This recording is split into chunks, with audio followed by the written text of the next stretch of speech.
Hey, I'm Marla Cain, and I have a nativity set that I've had all my married life. But first, my autumn things have to come down, and they literally didn't come down till December 10th because I really love autumn, and I have been doing just one project of Christmas decorating at a time. So I'm taking my time and trying to be mindful and enjoying what I'm doing. Do you see those little red baby shoes? Well, just let me tell you about those. I found a set of bronzed baby shoes, and they were on bookends, one on each bookend, and they were not attractive. But I had been looking for a set of baby shoes that I wouldn't mind painting red. And those turned out to be such a nice, deep, rustic red that I was able to use autumn decor around them. And next, they're going to have little Christmas cutie things in there. But I did unscrew them. They had a big, long screw through the sole of them into those bronze metal bookend things. So that's adorable, and I'll try to feature that on my Christmas DIY that I am actually working on now. Okay, I had forgotten that I set several little pumpkins on my garland up there that were not attached, no more than the man in the moon. They were just sitting up there once the wreath got on the wall. And I also have enjoyed these little wreaths on my French doors that go out to the patio. You go down about 10 big steps, and then our patio is on a much lower level than the house.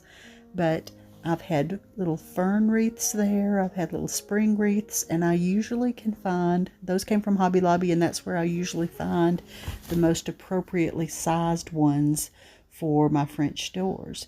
And I did find at Hobby Lobby, they ended up being, goodness, were they 5 each? Or did they start out about 5 each? I don't know, but they're very sweet. Very simple little pine with a few teeny tiny pine cones. And my method of hanging is, there is a piece of craft wire hanging. There's a thumbtack in the very top of my door, and the wire starts there at the very top, like the top edge, so that when you shut the door, it doesn't stick up. It's a flat thumbtack. And then the wire comes down, and then I just attach it to the back of each wreath when I switch them out for the seasons. And that's the best method I've come up with, because the wire is so skinny, you literally can't see it. It's kind of invisible. I mean, I'm not offended if you do see it a little bit, but I'm saying it doesn't get your attention. And this is real life, and we got a lot of projects going on my dining room table and all around and everywhere else. And that is just a big old piece of lumber. I had that under the vintage mirror that was up there for the fall season. Okay, this big roll of burlap, I got it for $1 at a thrift store a couple months ago, I think, and I knew that it looked like it'd be the perfect size to do exactly this. But I've also used a piece or two of that burlap for other projects, and it's just handy to have. And my word, for $1, it's the right size for like a table runner. But I always have too much exciting stuff going on for a table runner. Now, these little mason jar lamps, I thrifted those. I think that might have been $10 for the pair. The wood slices are from one of our apple trees. When we moved to this house 20 years ago, 25 years ago, because it was in 1999, and there are 2 apple trees in the backyard that my children climbed on, and one of them died, and I cried my eyes out. But then I told Ben to please cut me some slices from that apple tree, some wood slices, so that I could use them and know that that's the tree they came from, because my children have great memories of that well, one of them is still standing, but it's kind of looking pitiful lately. Big limbs kind of fall down from it. I don't know, maybe they've just lived their life. But anyway, I love having those in my decor, and I've got maybe 4 more, but those were just the right size and shape to elevate the little lamps. Okay, I made this big thing. Let's turn it around the correct way. There we go. I made this big thing about 6 years ago, and maybe 7, and I've used it every year. And Oh Holy Night is probably one of my very favorite Christmas carols, and I loved the way I was able to create the pattern, which I did. You know, I don't mention it much, but I'm a graphics artist and have worked at 3 different newspapers, 2 printing companies. I've done all kinds of freelance graphics through the years. So I was able to design that pattern and transfer it to that board after I painted it black. I don't think I used chalk paint. I think I just used some black acrylic paint. And I did not use chalk because, of course, that's too much work to just do temporarily. All right, now, have you ever seen a lady in a skirt trying to hang a big thing on the wall and she can't get the wire to hook on? Well, that's what's happening right now. I just could not get it to hang on there. And I realized I needed to see the wire. There's probably really good tricks. I know there's a fork trick where you can put a fork on and all that. But at this point, it's not where it needs to be. It's just sitting on those apple tree slices. So what am I doing? Oh, I'm having to turn one of the nails turned. So that's a horseshoe. Does everybody not do work with a horseshoe? Okay, here I am in a skirt, climbing up, trying again. And you know, I could edit these things out, but what fun is that? You know, this is real life. Oh, by the way, that skirt, that floral skirt, it goes all the way to my shoes. And it was $4.25, and I got it last week, and I'm excited about it. Okay, I decided to lift this thing up and put my head under it so that I could see the wire, to get the wire on the 2 nails. I just try to leave nails in the wall because they don't really show up that much and they don't bother me that much. And then when I need them for different things and different items in different places, then I can do what I need to do. Now let me tell you about this nativity scene. My mother, who is an artist herself, she's truly an artist. She does painting and has done ceramics. She did this nativity scene for me in ceramics the year I got married, and gave it to me at a precious shower that my daddy has 5 sisters, and my daddy's 5 sisters gave me a shower.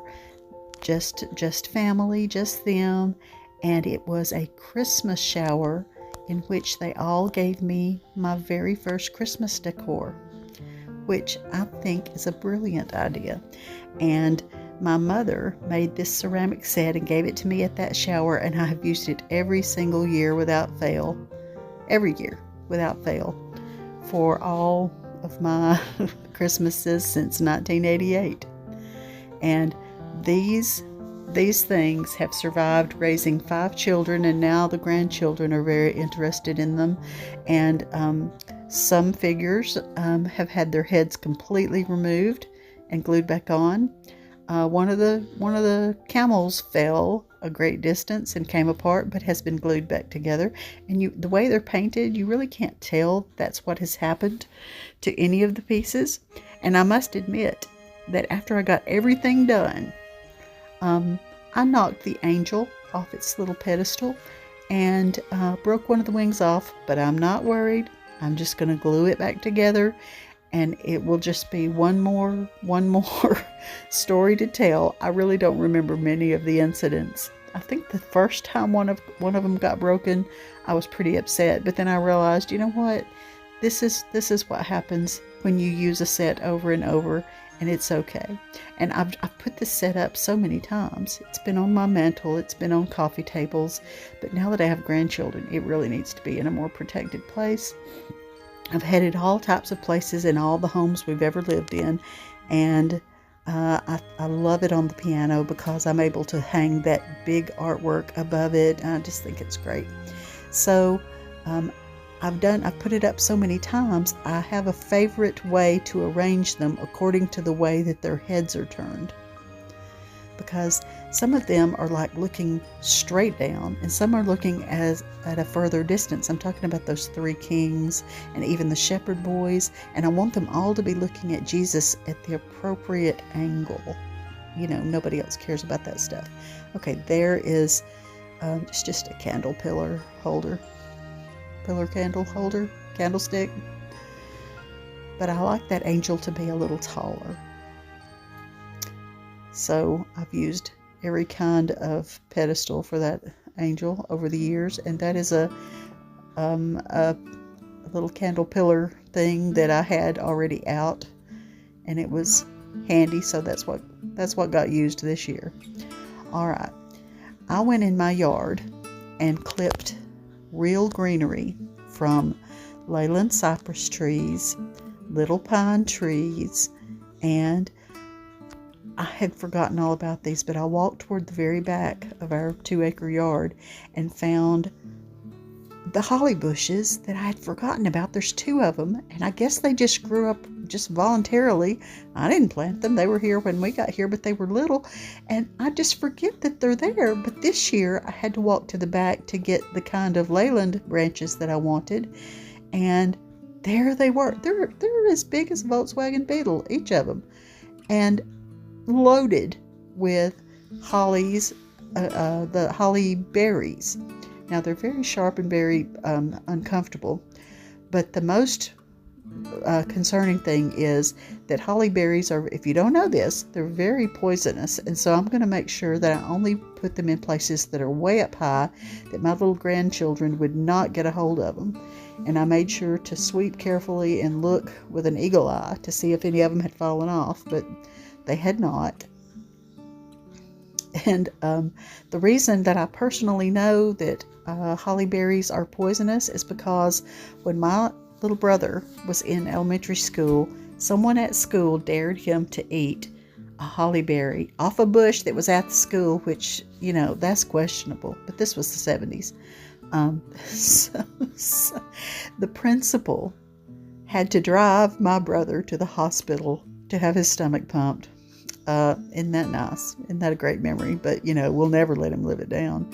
He said, well, he dared me. He said, I didn't know it was actually poison. So, Heath, we're telling on you, but, these are the funny tales that you tell. And there is quite a gap from, the fact that my piano is not pushed really tightly against the wall. There is baseboard that would keep it from being super tight, but I think it's even out a little more than that because I have an extension cord running behind it that my lamps are plugged into, and you just need a little space sometimes. But it's causing me some difficulty in trying to keep all that greenery in the proper place. And I'm telling you, the holly branches, they are wicked. They are painful. But they are beautiful, so I took one for the cause, and I'm adding them now, and you'll probably see me shake my hand because it hurt, because I hurt myself with it more than once.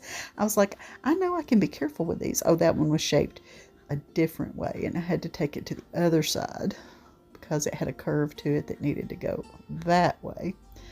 And then I think it's this one over here. I mean, it really felt like I was having a finger prick at the doctor's office. It was pretty... Did you say that? It hurt. And I probably said Shasta. I don't know why I say Shasta. My children have grown up hearing me say Shasta when something, surprises me or something hurts. I guess that's just my word. I don't know why it is. And nobody ever told me to say Shasta, and I don't even know what it means. It just happened. But I love the way these little holly berries are adding just a little bit of depth of texture and color, and it's very natural.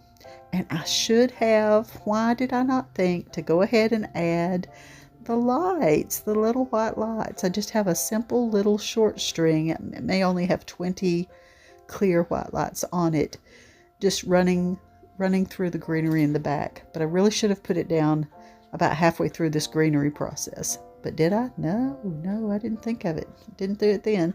But all those little small twigs, I'm adding those in and around. And I kind of wanted to put more greenery around that gold pillar, because it's, it's not the same color as the rest of. I think my sister Lana has a nativity scene that is painted out. And by painted out, I mean painted, each little section of each person is painted in realistic colors. And here I go with my string of lights, and it caused a lot of my greenery to fall, and I hurt myself again because and I, do as I say, not as I do. Be sure to put your lights on halfway through, or even first. They'll still show. If they're on the very bottom layer, they'll still shine through all that. So I kind of had to zhuzh it up again because the lights were hard to, and I did every bit of that light stuff and everything, and managed to not knock over one piece or hurt my angel. See, the angel still has both wings, and in the end, you'll see that one of the wings is off, but that's okay because I could glue it back together. I just decided to go ahead and go with my video. I wanted to get a nighttime scene.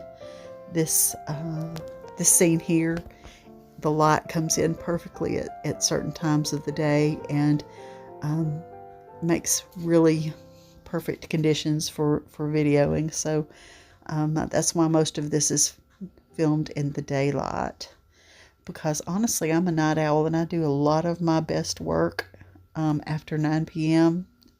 I used to never be a night owl, but I guess being married to a night owl for 35 years. We were married in 1988. Somebody do the math. Have I been married 34 years or 35? I could never tell. September 10th, 1988. Somebody in the comments tell me how long I've been married. I tell you, I didn't get enough math brain cells. They were all used up for crafts. How fun this is. So happy.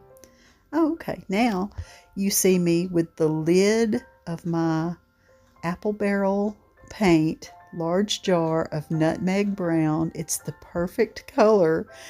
I discovered there were a few chips that I must not have touched up last year, so I touched up. And there it is. This is the daytime photo, and these are daytime photos, and they're just precious. I just love these.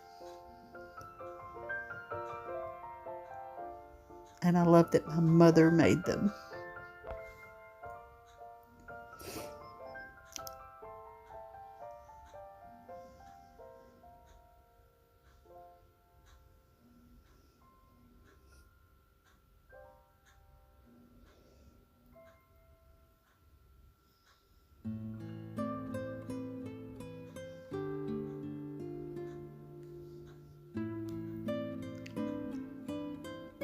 I love that my children have seen this set and have known that it's been my favorite Christmas decoration to have out in our home their whole lives. My grown children, and now my grandchildren, are going to see it every year, and they're going to know that Jesus is why we have Christmas, not Santa. We enjoy the Santa character,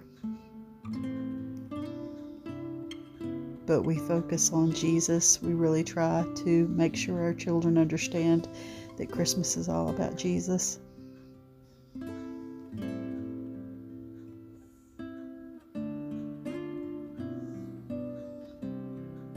That burlap was just the right thing for grounding that. I've had all sorts of scarves and fabrics and different things underneath it. that might be one of my very favorite things.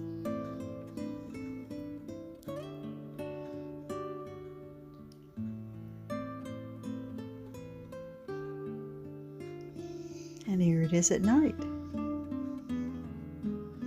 Not a whole lot of difference, but just a little. And you can see that I've added signs. I may scoot that baby Jesus painting. I may scoot it up a little higher. You'll see in a minute. I think I have another shot of it. But I think in this photo you can tell it's at night. And that is my favorite painting of baby Jesus ever. If you do an image search, it'll come up for you. It's beautiful. I love that baby Jesus face. And there is a Christmas scene from a couple of years ago in my home when I had 2 identical flocked Christmas trees on each side of my fireplace, and that was fun for that year. I'm always doing something different, and I enjoy Christmas so very much. It's one of my very favorite times of year, and I pray that this Christmas season you're enjoying your home.